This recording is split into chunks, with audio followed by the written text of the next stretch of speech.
Well, this is the police. This should be Bryson Withers' phone number, correct? Excuse me? Have the police in this area started using text message to talk with people now? Is there a problem with the way you're being approached by us? Well, this is the first time I've ever heard about the police doing this sort of thing. Nothing in the news or anything has talked about the police starting to text people they find to be suspects in a case. Unless this is some sort of new tactic that your department has developed, which in that case makes all of this even more odd to a man like myself. I'm sure someone like you would have never heard anything about this. But recently, the police force here has started to update all their methods of reaching out to suspects. One such way is through text. It's a more hands-off approach, and allows for there to be less of a chance that an officer or the suspect gets harmed. Being that we are the police, it's not difficult for us to get people's phone numbers. That's very interesting. I'll have to look into all of that at a later date then. So now, why would the police be reaching out to me right now over text? Well, Bryson, I'll give you the reason for why I'm talking with you now. It was a victim's report about a fraud case you're a part of. And in that report, they say they had been scammed by you. So you're going to need to pay $50,000 as settlement to them. And that's why I've gotten in touch with you. Excuse me? So what you're saying is that I'm being blamed for committing a crime, a scam, on someone, and will now need to pay a settlement for it? As far as we're aware, there will be no court hearing for this case, as you've already been proven to be the scammer. And what you've done had been made clear to us in the victim's report. I'm sorry, but I've never scammed anyone or committed any sort of fraud. So then this could mean you were acting on another's behalf, not knowing you were committing a crime. Perhaps when you committed the scam you were under the influence, don't recall your actions. That can't be. I've never consumed enough alcohol before to make me blackout drunk. It is known that when people become that inebriated, they'll usually not remember any of the moments leading up to it. But I'm sorry, but that is not going to be enough to make you innocent in this case. But when it comes to things like committing fraudulent activity, the suspect must have been aware of what they were doing when committing the crime, or else it cannot be considered a purposeful crime, right? So what you're saying is the scam was an accident? Let me ask you something. There are many types of scams and frauds in this world. So, could you please explain to me in a little bit more detail what kind of scam the victim is saying I committed? Do you know what a badger game is, by any chance? Well, sort of. Isn't that a scam which targets men primarily? Where a man and a woman will target a man by having the woman approach him and start to perform sexual acts with him. And just before things become too physical, the man will take a picture of the two or video and use that as blackmail while threatening the victim to pay up or else he'll take legal action. And that's what a badger game is, right? You seem to have the description of that form of scam spot on. Thanks? That makes this all the more troubling to me. I'm not sure why it does. I don't ever remember committing a crime like that. And had I, things would be a whole lot more serious in my case. But from what I've read in this victim's report, you are the man that committed the crime, and you will have to pay for it. I think it's best that you just come forward about things and pay the victim their $50,000 that they've asked for, or we have to escalate things any further.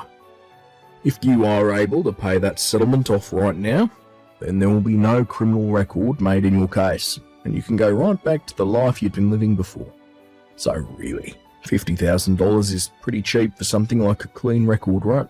Could you give me some time to think about this? Even if I wanted to pay that settlement right now, $50,000 is a large amount, and I would need some time to actually get all that money together.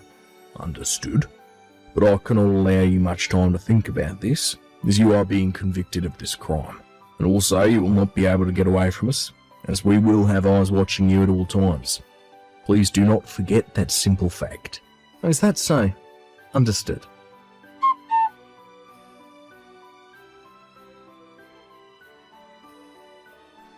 Bryson, sorry it's been so long since I've last talked with you.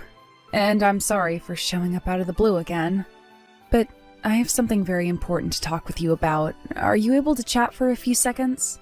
I have to make this quick anyway, so please allow me a little bit of your time. Long time no see, Chloe. What's happened to you? I know that this is going to be right out of left field for you, so I'm very sorry. What? What's going on right now? I was threatened by him. What? Threatened by who? Actually, this all started to happen because of what I did. I went and cheated, stabbing my husband in the back, and that's what led to this. What? I understand that what I did was very wrong, but I didn't know what to do about it, and I still don't know. And now I've gotten myself all caught up in something far worse than the problems I originally had, and it's scary for me, so much that I can't move. I need a professional like you to help me. Chloe, could you please calm down for me first? Please take 3 deep breaths for me, please. And let your heart slow down. Okay. I'm beginning to calm down a little. Are you able to speak to me more calmly now? I should be able to. I want to talk about everything so that I can feel a little bit better. Alright then. Now this could all be wrong on my part, but did you make me the target of some kind of scam? What? How do you know? Well, just a little bit ago I got some text from a man claiming he was part of the police. Already? No, I knew something was up with the whole situation, so I played it out like I was going to believe him, then ended the conversation for a bit. I'm sorry. I didn't think he would already be starting to cause you problems. So you knew this was going to happen? Yes. Actually, originally the real target was going to be my husband, your little brother. My little brother? He started to tell me about how crazy it was that someone like my husband could get money from the both of us just because we had an affair. But I just couldn't bear the thought of getting my husband caught up in a scam like that. And I knew that me cheating would be heard about by everyone eventually, so I went and changed my husband's contact info with yours in my phone and told him. His name's Chase, by the way, and he was the man I'd been sleeping with. But I'm sure he didn't say anything more to you besides that he was the police. I see. So that's what led to all of this. Can you tell me, have you ever participated in any other scams with that Chase guy before? Or is this your first time? This is my first time, because he forced me to help him commit it. He threatened me to. Have you talked with my little brother about what's all happened yet? I was planning to talk with him about it tonight when he got back home from work. Tonight? He had actually been gone for some time on a business trip, so, well, I'm sure he's not going to want to hear about all of this when he gets home. But I have to tell him the whole truth. This is what I get for being unfaithful. Understood. I believe that you'll do just that then. There are still some things I'd really like to learn about this situation from you, but I'm not the one in charge here. That's right. I'm sorry about this. No, you don't have to worry about it. I happen to work with someone who can handle this sort of thing for you, so I'll go and have a chat with him right now. There is going to be a lot of work that needs to be done here, and so this is going to take some time. Please just sit tight and wait for one of us to get back to you. Okay, I'll be ready for whatever has to happen.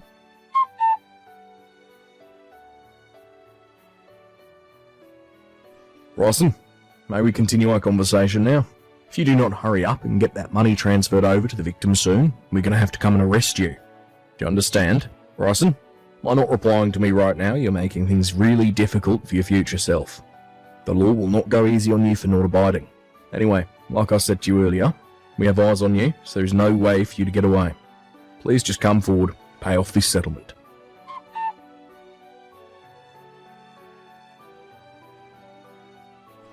Bryson, I talked with my husband about everything. About me cheating on him and about what Chase is doing. I know. I just got off the phone with my brother a second ago. And from what I hear, you guys are planning on handing in your divorce papers later, right? That's right. Actually, we already handed them in today. And the plan is for me to pay him a settlement later on as well. But he did say he'd be kind and wait for this whole scam thing to be dealt with first before asking for that settlement. Is that right? I really messed up big time here. How could I have stabbed someone as kind as your little brother in the back like that? Well, from what he told me, he understands that him being away from work made you feel lonely and tempted you to seek another man. But cheating is never okay. No, it is not. And due to my unfaithfulness, I got a criminal involved who's now asking you to pay up. I can't do this anymore. I regret everything so much.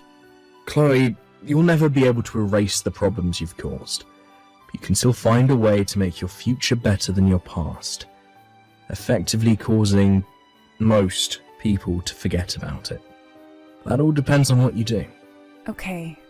Then that means I need to toughen up and become a better woman. And that's what I'll do.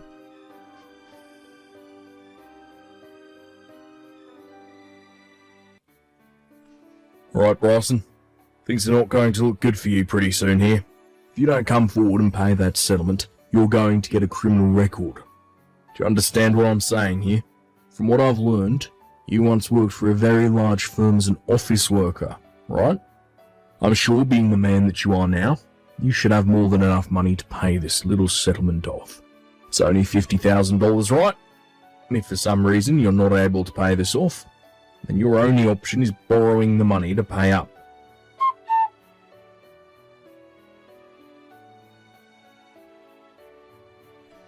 Bryson, we can no longer wait for you. If you do not have that money transferred over to us by the end of the day, we are going to have to come and arrest you. You will be given a criminal record. Do you understand? It's only $50,000, and yet you're willing to refrain from paying that and having your whole life ruined because of it. How about you say something to me? Hello, Mr. Police Officer. Huh? Oh, I'm sorry, I should have said Chase, right? So you're finally replying to me now, huh? Well, it was getting pretty dangerous right there, Bryson. Had I not told my men to stop their advance towards your place just then, you would have been raided, placed under arrest. You should be thankful for that.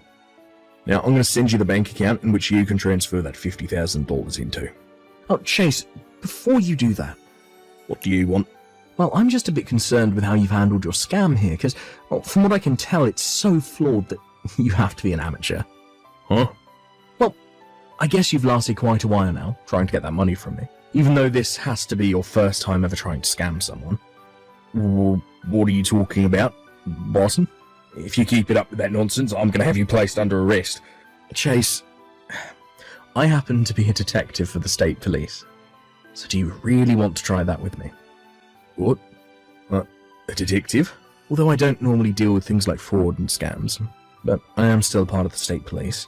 That means I have the jurisdiction to work with any department in this state. Hold on a second. You're a detective? Are you kidding me? I'm not kidding. Although you would never be able to tell because we're just texting one another. Wait. There's no way you're part of the police. You're Chloe's husband, right? You're supposed to be just an average office worker. Her husband is now, but before he married Chloe, he was working for the police as well. However, once he got married, he decided to settle down and went to work an office job. Wait, what? So you're not Chloe's husband? That's right. I'm not. What the hell is going on here now? Chloe didn't want her husband to be caught up in all this scam you have going on here, and so she gave you the number of a state police detective. My number. And hoped that I would be able to deal with you for her, as she told me soon after you had first contacted me about how she needed my help. She started talking to you? She made a very smart play in changing her husband's contact information with mine, making you think that I was her husband. That's why we're here now. Did you say? That bitch. I can't let her get away with this. How about you start getting a grip on the reality of your situation first, before you start to talk about her? What? I think it's time you started worrying about yourself now, Chase. What the hell? You've come this far with your scam, so I don't think you'll be able to get away from me that easily. What the hell will you be about to do to me? I made sure to tell my troopers to get after you before you caught on to your current situation. What? But hold on a sec. This is the end for you, Chase. Your new life of crime was very short-lived. God damn it!